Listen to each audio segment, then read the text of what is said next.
Bonsoir et bienvenue à tous dans cette édition rétrospective. Les artistes congolais vivant de la sueur de leur front, chose possible que par l'intégration de la dimension économique dans nos structures culturelles. La question a été au cœur d'un atelier ouvert le vendredi dernier à Kinshasa. Nous allons parler sécurité dans ce journal. La traque contre le rebelle à l'est de la RDC se poursuit. Les forces armées de la République démocratique du Congo font preuve de bravoure. 19 rebelles ADF NALU ont été tués et plusieurs armes récupérées. La révolution du 17 mai, les Congolais se souviennent de l'entrée de l'AFDEL, dégageant ainsi un régime de 32 ans de règne. 18 ans après, le nationalisme prôné par Mouzé Laurent Désiré Kabila continue de marquer la mémoire de tout un peuple.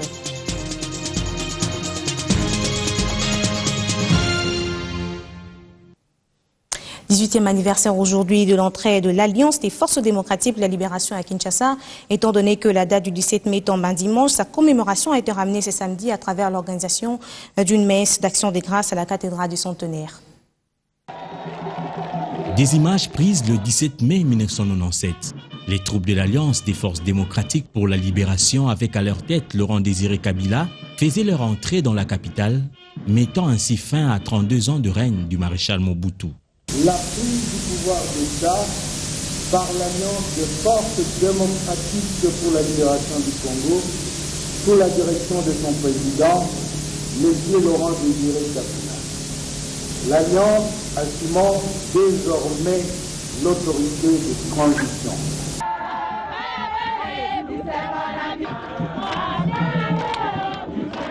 Des souvenirs que ce compagnon de Mzé garde encore dans sa mémoire 18 ans après.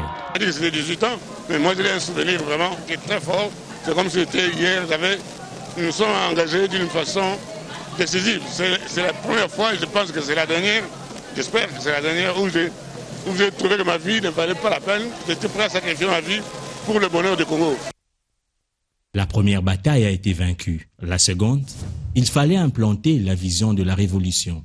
Si nous ne pouvons pas nous servir de notre or et de notre diamant dans les 2 ans qui viennent, nous n'allons pas construire la prospérité de notre peuple. Il faut donc changer. Le feu président Laurent Désiré Kabila fut le cerveau moteur de la révolution du 17 mai, de l'ascension à une mort tragique. Je vous propose de suivre le parcours de ce vaillant national. Un maquis, Ewabora, province du Sud Kivu. Un homme orchestre, Laurent Désiré Kabila. Un idéal, le nationalisme. Une lutte armée et une victoire pour le peuple et son soldat. Je dois vous assurer que je suis un soldat du peuple et je ferai mon devoir jusqu'à mon dernier jour. Je veux que mon pays soit totalement libre et, en tout cas, un pays moderne qui se développe, où sur le plan social, nos villages doivent être transformés.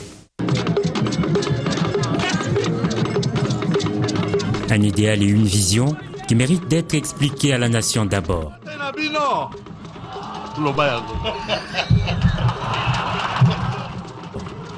Laurent Désiré Kabila décide également de porter son message auprès de la communauté internationale en bloc, mais aussi auprès des différents partenaires privilégiés pris séparément.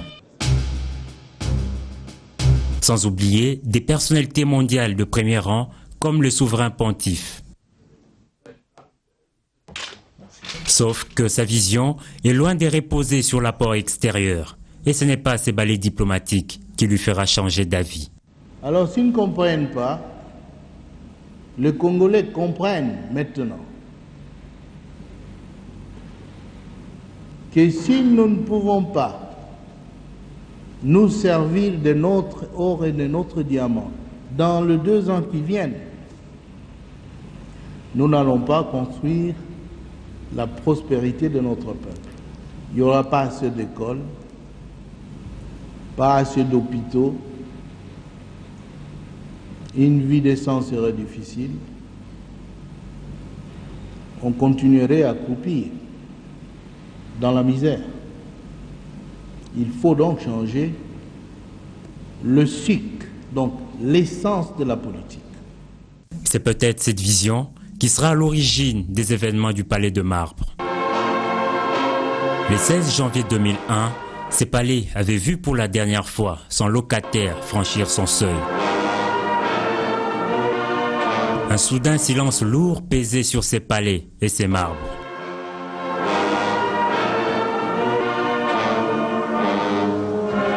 Le peuple avait décidé de briser ces silences pour pleurer son soldat. Des chefs d'État, des personnalités de tous ordres aux côtés du peuple pour rendre les derniers hommages à celui qui vient de partir.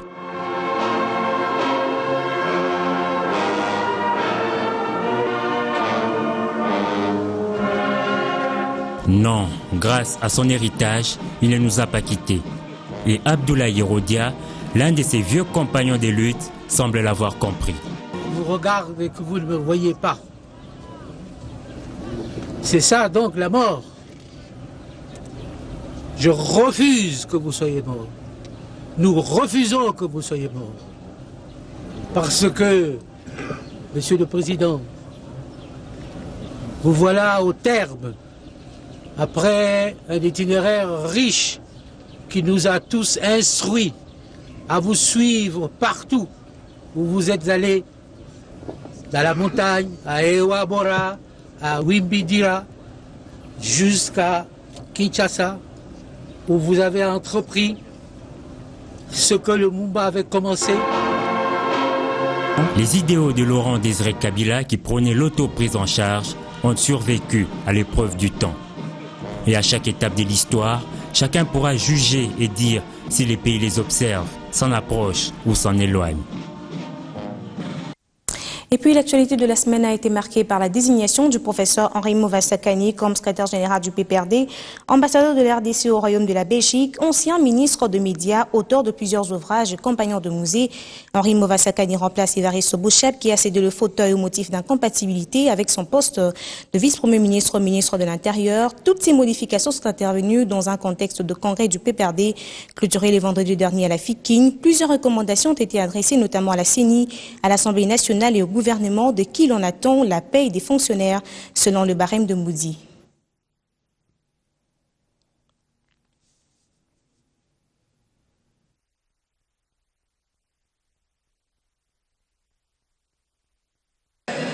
Pour une surprise, c'en est une. Même si le nom d'Henri Mova-Sakani était sur la liste des pressentis, il n'en est pas pour autant le favori selon les articles de presse parus à ce sujet. Pour Joseph Kabila, initiateur du parti présidentiel, choisir Mova-Sakani, c'est cerner les enjeux, notamment conserver le pouvoir en 2016. Des stratégies que nous devons mettre en place pour les échéances électorales qui arrivent, notamment les élections locales, urbaines et provinciales. Et je crois que ce sont cela les axes sur lesquels on va s'axer principalement pour voir comment conserver le pouvoir. Restructurer le parti et lui insuffler un vent nouveau. Même les anciens révolutionnaires sont rentrés au parti. C'était les rappels, c'était la recommandation du président de la République de rappeler les anciens révolutionnaires comme nous, comme ceux qui étaient déjà partis, ceux qui n'étaient pas encore plus actifs au niveau du parti, de revenir. Le professeur Mova est le 4e secrétaire général du PPRD. Le PPRD qui entre dans sa 13e année d'existence. Rien ou presque ne le prédestine à ce poste. Ce professeur des relations internationales, écrivain devant l'éternel et diplomate incontestable, en poste d'abord en Russie, puis à la fois en Belgique, au Luxembourg et à l'Union européenne. Il n'était pas du tout au garage depuis son départ du gouvernement il y a plus de 10 ans. Il y a été ministre des Transports puis des Médias, porte-parole du gouvernement. Henri Mova est compagnon de Laurent Désiré Kabila. Il a le profil pour relever le défi. Vous savez que la CENI a publié le calendrier électoral. Et comment nous allons aborder cette question électorale et comment nous allons nous mettre en ordre de bataille pour pouvoir gagner ces élections et suivre les instructions du président de la République, l'initiateur du parti. La validation des listes des candidats députés provinciaux, nous estimons que notre parti est engagé sérieusement dans la course pour ces élections et c'est ça le plus important. De ce congrès du PPRD clôturé ce vendredi jusqu'à la présidentielle de l'année prochaine, l'homme a la lourde responsabilité de ratisser de plus en plus large et de garder tout le monde dans les rangs pour que le parti ne perde pas sa place de leader. de la majorité présidentielle. Toujours en politique, la question de la tenue du dialogue national a divisé cependant la classe politique. Si du côté de l'opposition, on ne parle toujours pas le même langage sur le bien fondé de cette rencontre, la majorité estime que ce n'est qu'une voie pour baliser les élections qui pointent à l'horizon. L'idée fait du chemin alimente toutes les conversations dans les salons UP de la capitale. Le dialogue qui devra mettre autour d'une même table les forces vives de la RDC plusieurs fois se lève. Et une seule question domine, le cahier de charges qui va sous-tendre cette initiative. Sur ce point, les avis divergent. Vous parlez à quelqu'un qui était aux concertations nationales, c'est-à-dire une personne qui est acquise au dialogue, même si ce n'a pas donné grand-chose jusqu'à présent. Je reste convaincu qu'on n'a pas de choix. Ou bien on prend les armes, ou bien on dialogue. Je ne suis pas favorable au dialogue. Le président de la République qui a dirigé le pays pendant 15 ans. Dans cette mandature, il a tous les gouverneurs, il a le Premier ministre, il a la majorité dans des chambres du Parlement. Il ne peut pas convoquer un dialogue où il demande aux députés qu'on consulte d'établir l'ordre du jour, d'élaborer un projet de l'ordre du jour, de donner les termes de référence. Pour la majorité, ce dialogue ne doit qu'avoir comme objectif de baliser le chemin des élections. Pour calmer les jeux, pour faire que lorsqu'on sort de ces élections, on sache que nous sommes un pays et non pas un ensemble de personnes qui n'ont pour vocation que de se battre. Il est nécessaire de parler, il est nécessaire de dialoguer pour fixer les règles du jeu. Ceci est important. La tâche est donc ardue. La population devra s'attendre à tout car rien n'est établi d'avance. Les résultats dépendront des concessions que les uns et les autres se feront à l'occasion. Divergence à l'Assemblée nationale où les députés de l'opposition ont choisi de boycotter les plénières. Ils ont suspendu leur participation aux séances des débats en dénonçant, lors d'une correspondance adressée au président de la Chambre basse du Parlement, le blocage à l'aboutissement du contrôle parlementaire. Une rencontre entre les deux partis s'est tenue le lundi dernier en vue de trouver une sortie à cette crise. À quand le retour à des meilleurs sentiments des députés nationaux membres de groupes parlementaires de l'opposition? Cette réunion organisée lundi par le président de l'Assemblée nationale avait entre autres pour objectif de ramener ses contestataires dans la salle des plénières.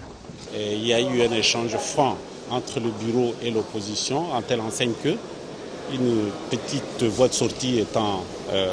Des députés nationaux membres de groupes parlementaires de l'opposition. Cette réunion organisée lundi par le président de l'Assemblée nationale avait entre autres pour objectif de ramener ses contestataires dans la salle des plénières. Il y a eu un échange franc entre le bureau et l'opposition en telle enseigne que une petite voie de sortie étant finalement envisagée, une commission spéciale sera mise en place dans les 3 jours qui suivent afin de pouvoir corriger le silence, les vides dans le règlement intérieur et pour que finalement une résolution soit prise par la plénière afin de résoudre ces problèmes-là. Mais ce compromis ne semble pas convaincre ces élus de l'opposition. Après avoir discuté, nous avons dit qu'il y a la commission spéciale, mais les députés eux-mêmes se sont réunis après son départ, ont décidé de prendre 2 jours d'évaluation. Donc nous reviendrons ici mercredi prochain dans la salle de spectacle pour décider de la suite des activités, de la suite des actions menées par l'opposition. Ces députés nationaux reprochent à leurs collègues de la majorité d'étouffer toutes les initiatives de contrôle parlementaire qui viennent de l'opposition par des motions incidentielles. La semaine a été marquée par la paralysie d'activité à Béni. Pour se faire entendre, une ville morte a été observée dans ce coin du pays, suite notamment aux attaques des ADF Nalou, occasionnant la mort de plusieurs personnes. Erika Smissi pour la correspondance. Paralysie totale des activités socio-économiques ce lundi 11 mai à Béni, au grand nord de la province du Nord Kivu. Cette situation est consécutive au mot d'ordre de la société civile coordination urbaine qui ont appelé les habitants à sécher les activités durant une durée indéterminée. À travers cette action, les forces civiles veulent voir les recommandations issues de plusieurs dialogues sociaux entre les souverains primaires et les autorités politico-administratives à tous les niveaux être respectées. Parmi ces recommandations figure le relèvement de troupes engagées dans l'opération Sukula contre le rebelle ougandais ADF. Depuis ce lundi matin, à Béni, les appartements commerciaux, officines, les maisons bancaires, vers leur porte. Le secteur de transport en commun est aussi paralysé dans cette ville cosmopolite. Des dispositifs sécuritaires ont été déployés sur le boulevard Nyamwisi pour éviter toutes sortes de manifestations. Pour le révérend pasteur Gilbert Kambalé, président de la coordination urbaine de la société civile du Bénin, la levée de cette mesure est conditionnée par la prise de décisions relevant le troupe engagé dans l'opération Soukoula 1. Kambalé fustige le fait que les cycles de violence caractérisés par des massacres continuent en présence des forces de sécurité.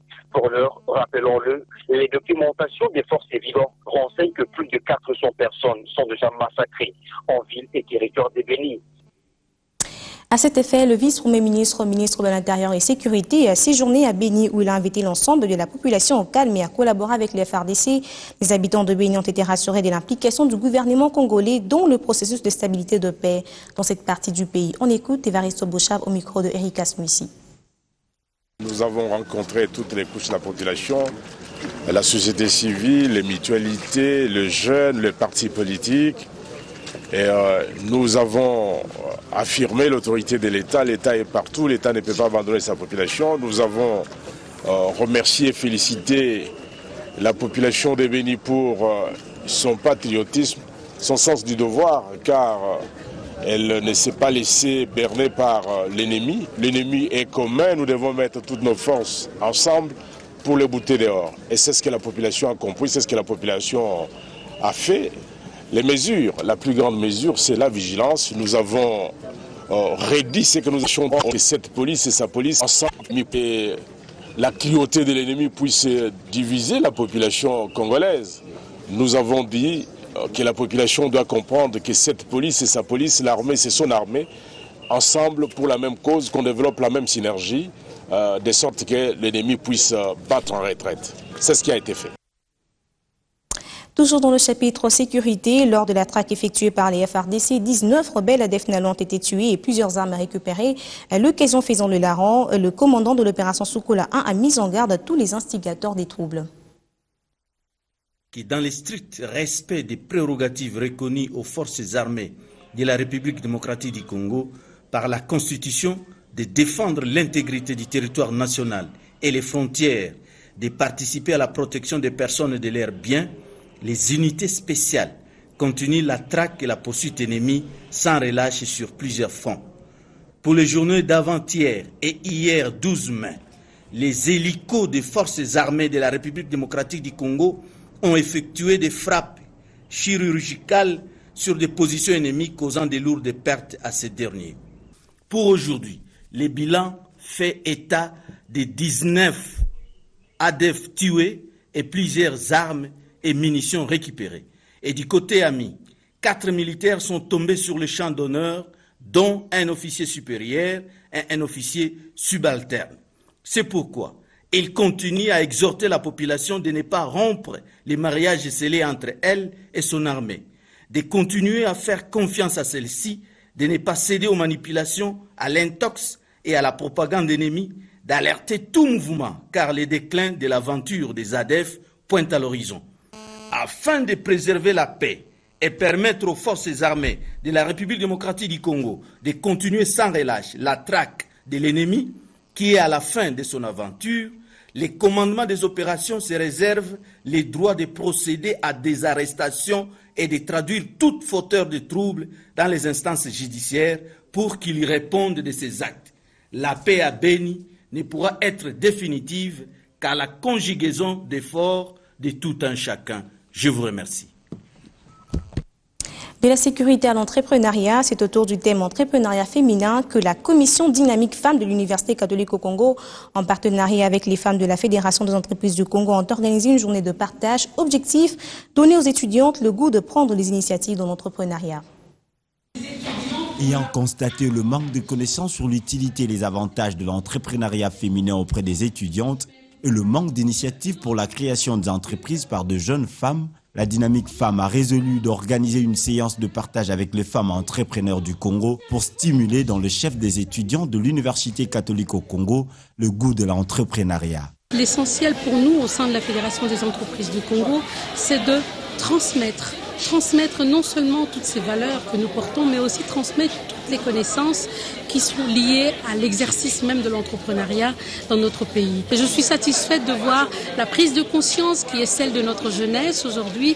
Je suis surtout très satisfaite parce que je crois qu'il va y avoir de l'émulation, il va y avoir parmi eux des entrepreneurs confirmés, il va y avoir pour ceux qui sont déjà dans la transformation ou autre, la plupart qui vont penser à protéger leur marque et surtout à certifier aussi parce que c'est ce qui empêche en grande partie l'exportation des produits et des services congolais.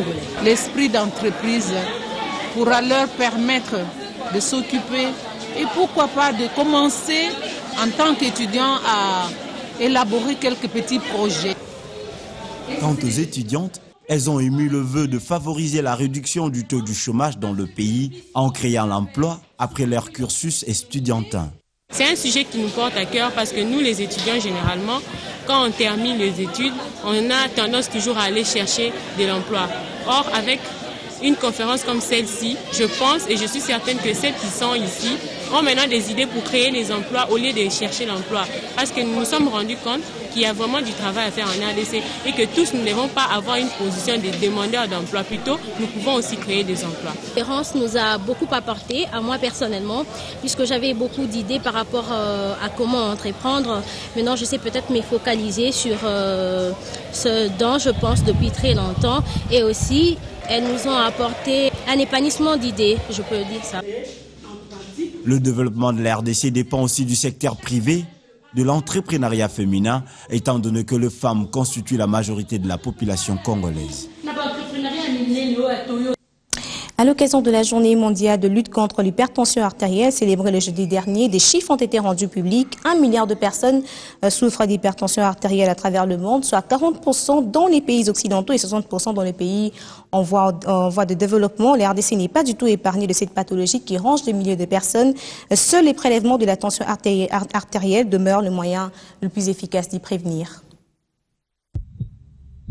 L'hypertension artérielle demeure un réel problème de santé publique. Selon l'Organisation mondiale de la santé, 90% de cas d'hypertendus ne connaissent pas leur état. Une situation justifiée notamment par le faible taux de prélèvement de la tension artérielle par la population. La tension artérielle, moi je l'ai fait au besoin. Quand j'ai mal dormi, quand je me sens faible.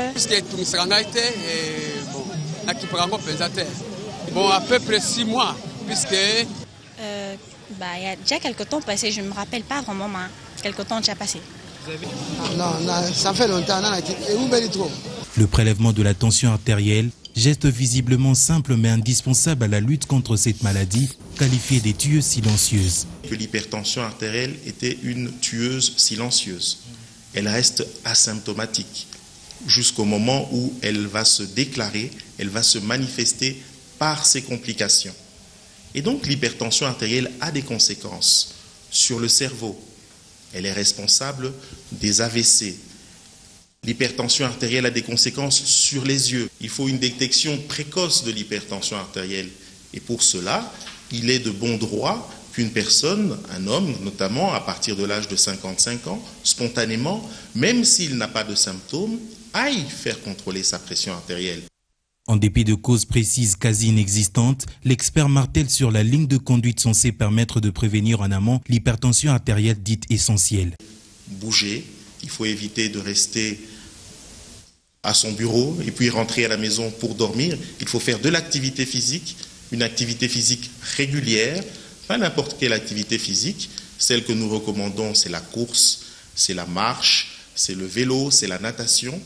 Il faut éviter donc ces consommations qui sont riches en apports caloriques, avoir une consommation modérée en alcool, manger des fruits, manger des légumes, abolir complètement le tabac. Le manque de respect de cet examen de routine laisse en l'ignorance plusieurs personnes qui peuvent être surprises par l'apparition de cette maladie étant également héréditaire. Se faire régulièrement consulter s'avère donc essentiel pour éviter les accidents vasculaires cérébraux résultant de l'hypertension artérielle. Car cette pathologie ne se fait suivre d'aucun symptôme particulier. Un homme averti en vaut deux. Avant de nous séparer, la dimension économique devra dorénavant être intégrée dans les structures culturelles. Un séminaire atelier sur la transformation des associations en entreprises culturelles créatives a pour ce faire ouvert ses portes le vendredi dernier à Kinshasa. Les participants devront mettre en place des stratégies pour permettre aux artistes de vivre de leurs œuvres. À l'utile a été joint l'agréable lors de ce premier séminaire atelier sur la transformation des associations culturelles en entreprises culturelles créatives. L'initiative répond à une résolution des Nations Unies par le biais de l'UNESCO pour faire de la culture un levier de développement. Si vous avez une structure viable, il faut obligatoirement vous mier en entreprise culturelle créative. C'est-à-dire, ça ne demande pas beaucoup d'argent. Ils ont déjà tout ce dont ils ont besoin. Mais question seulement d'échanger de régime juridique. Vous passez d'un tel régime des associations à celui des entreprises. Et les moyens, ils en ont. Et après, il y a la gestion. Avec cette transformation, la dimension économique devra donc être intégrée dans les structures culturelles. Pourquoi, avec des talents aussi reconnus mondialement, nos artistes ne parviennent pas à se prendre en charge? Discuter de cette question, c'est répondre à la question que je viens de me poser. Voilà pourquoi j'estime personnellement que le séminaire, qui est le premier, est d'une importance capitale parce qu'il répond à des questions capitales. Ces préoccupations, justement, devront trouver des réponses lors de ces assises présidées par le ministre de la Culture et des Arts, mais déjà dans le couloir, des idées circulent. Pour que nous arrivions à nous prendre en charge, il faut qu'il y ait une protection bien des textes qui doivent réguler notre culture.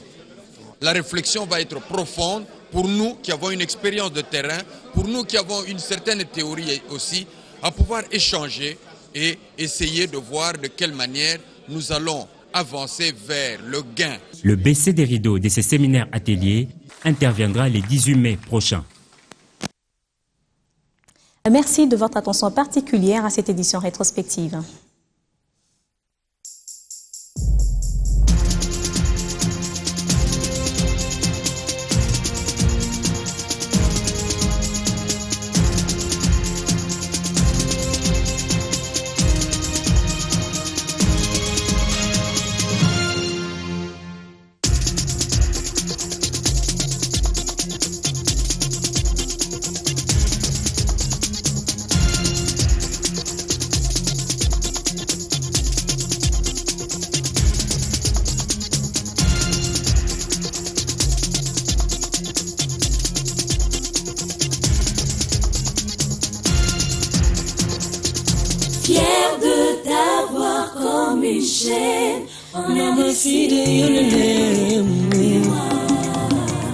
On est ensemble.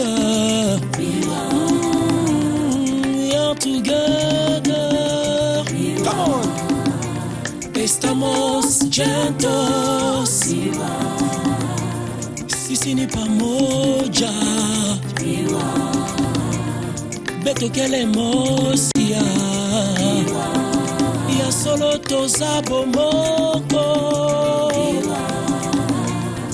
Tudichintu chimwa.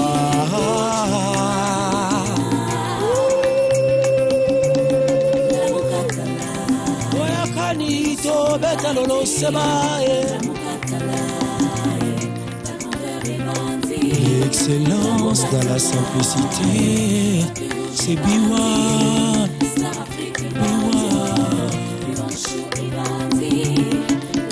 S'il te plaît, ne zappe pas. Zappe pas.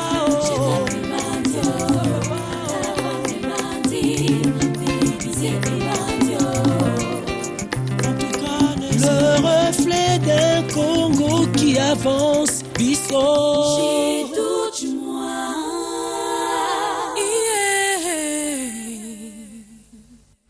Biloko na biso.